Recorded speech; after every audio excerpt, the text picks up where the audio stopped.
Hello, everyone, and welcome back to Aunt Becky's Kitchen. And today, our inspiration comes from a very special lady that is near and dear to my heart. I hear these cookies may have been sold back at camps when grandchildren were younger. Um, and her name was Peggy. So today, join me in making Peggy's sugar cookies. Now, I actually had the pleasure of making sugar cookies in this very kitchen with Miss Peggy. And I'm going to go ahead and read the original recipe to you, and then I'm going to tell you how I had to mix it up because I didn't have some of the ingredients on her list. And when I think about it, sometimes that's just how life is. You don't quite have the ingredients to make what you exactly want or what the recipe calls for. So, Miss Peggy, one of the things she taught me is don't be afraid to mix it up. So, let's get started. So, for this recipe, it calls for a cup of powdered sugar and a cup of regular sugar.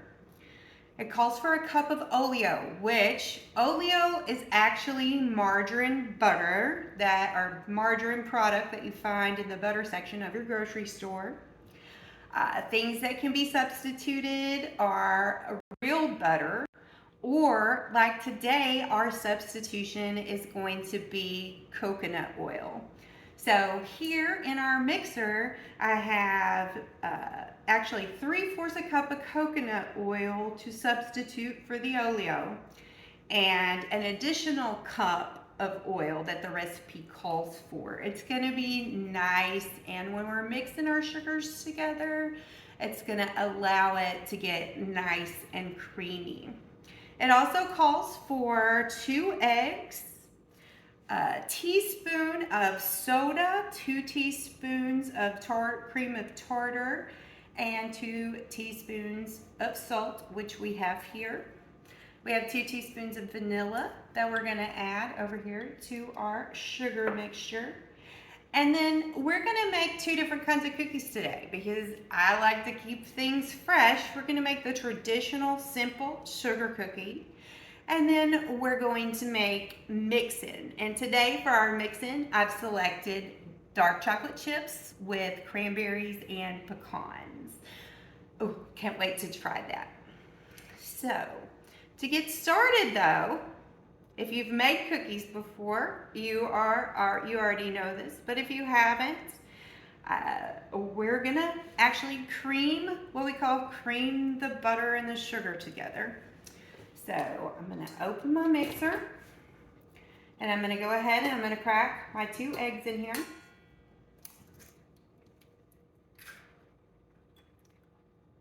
Baking's satisfying because you get to crack things, and you learn, you can't be too soft with them and you can't be too hard with them. There's a perfect amount of give and take. And it reminds me as well as there's a lot of that can be applied in our daily lives. So it's all about the right balance. Now I'm going to put the vanilla in. So yummy. And I'm going to put our sugars. A little. That's Becky. I don't know if she'll come in view of the camera, but she is officially my guard dog. Wipe my hands off because I made that little noise. She thinks somebody's at the door, so it's really good to feel safe and protected. I'm going to go ahead and lock my mixture down, and as always, I'm going to go ahead and I'm going to put my towel over so this mixture doesn't go everywhere. And I'm going to start. Now, one of the main ingredients I haven't talked about is flour, and that's because in this recipe it calls for 4 cups plus 4 tablespoons of flour, and it says sifted before measuring. You may be wondering, what is a sifter? So this is a sifter. I don't know.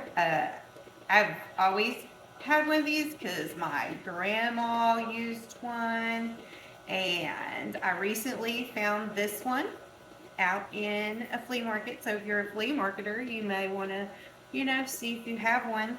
Basically, we're just going to make the flour for these cookies lighter and fluffier. So I better get to sifting while we're mixing.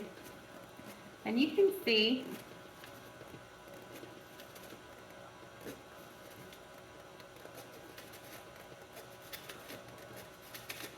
I had about a little over 4 cups of flour in there.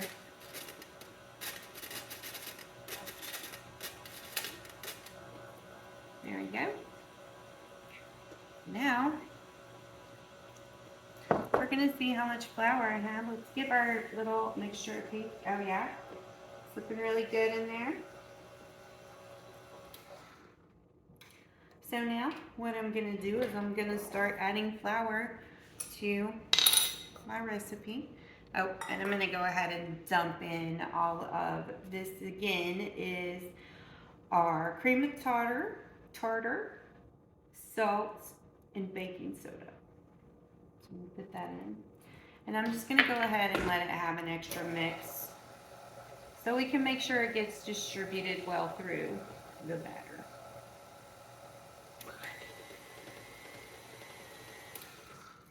Okay, so that's looking good. So now I'm going to take and we're going to do 4 cups of sifted flour.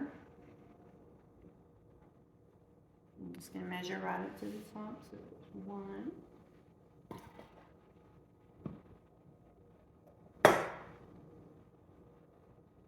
2. Okay, since I have 2 cups of flour in, I don't want to overload the mixer or we'll have a big mess. How do I know? I've done it before. Yeah, it was a mess. That's why I've learned to always have a little trusty towel here that you can put over your mixer.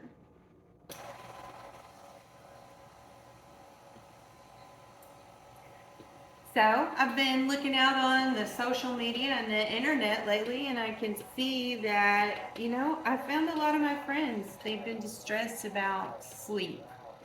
And, sleeping is something that is very valuable. That's how we reset our body, and it's very important that, we try to get at least 7.5 hours. Some of us may be needing more because we're facing circumstances in our life, but it's all about balance. And I just wanted to share a little bit with you about what I know that we can do to have better sleep that's simple and easy. And one of those things is in the morning time, in the morning light, when the sun is coming up, before it gets too hot outside, I would say between probably 6 a.m. and 9 a.m. is best. Go and sit outside and spend time in that light for at least 10 or 15 minutes. What it does is it helps us reset our circadian rhythm, and then we will realize the benefits at night. Another thing that I personally try to do is to get enough steps during the day, which I can estimate are sometimes between 7,000 and 10,000 steps. I know the closer I get to 10,000 steps, the better I sleep at night. Let's check our dough. Oh yeah, it's looking beautiful. Now we're going to go ahead and we're going to do 2 more cups.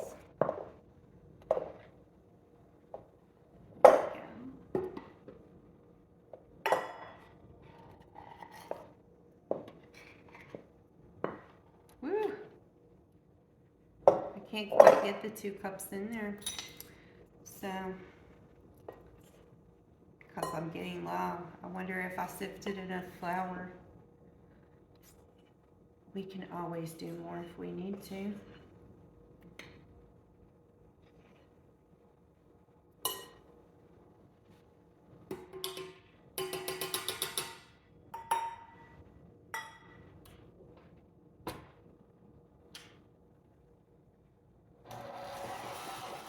Whoa. See, I didn't put my towel on. Shame on me. That's okay. we needed to see me make a little mess. It's okay, I can clean it up because, I mean, that's what's so wonderful is that sometimes through the messes is where we create the most beauty, and I want you to remember that. Yep, I can hear the mixer. You can see it kind of, it's getting its shake on. 1,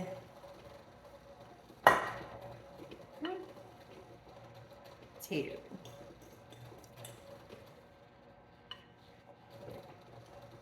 Three. I think I got it kind of close, guys.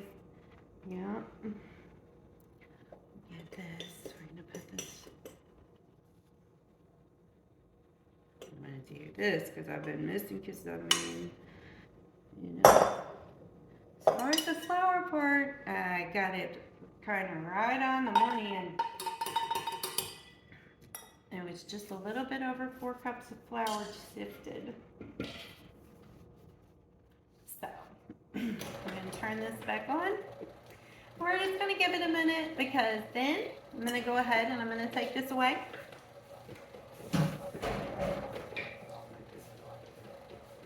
And I've got my bowl here.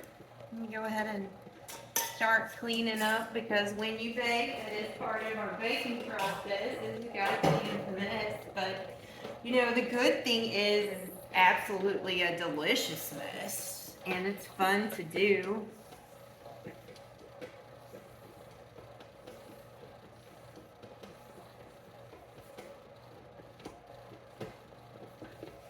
Okay, so now it's looking good. I'm gonna pull it up here. You can see, got my spoon. Take my recipe and put it by the side. Thanks again, Miss Peggy, for making the best cookies.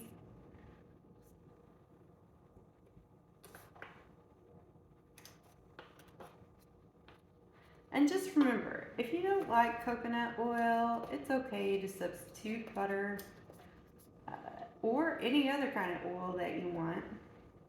I mean, you could even substitute lard or shortening that you find, like Crisco.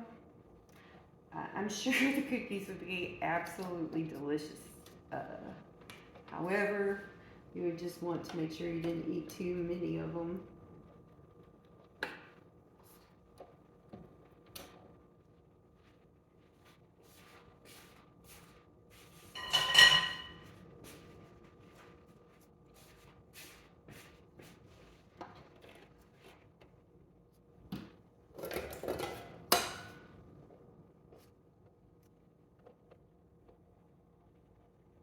Okay, so now what I'm doing, I'm just going to try to half it up. Because I want to make sure and have some sugar cookies. And I'm going to tell you guys, I tasted the batter off camera. And it's delicious. It's really coconutty though. There is not any sugar cookie that I can get out. It's more coconut cookie. And if you like coconut, I think it's going to be amazing. And if you don't like coconut and you don't have margarine, I would suggest that you substitute butter.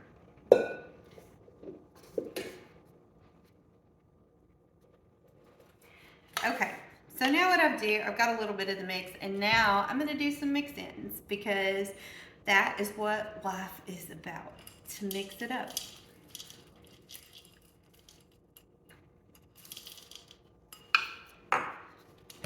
Now, another thing about this batter is once I get this mixed in and mixed up, I've got to let it set in the refrigerator for at least 30 minutes. But I'm going to give it a little bit longer than that because I have some errands to run. So we'll have to make a part 2 to this video so that I can show you how wonderful these cookies turn out.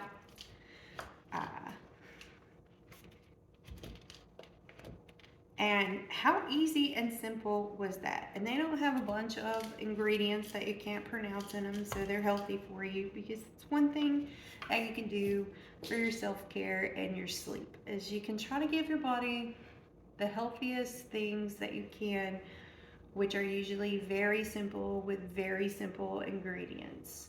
doesn't have to have a lot of ingredients to be delicious.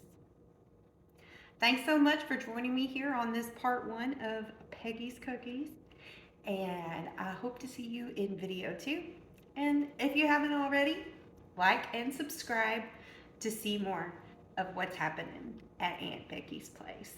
And remember, I love you and I believe in you. Have a good day.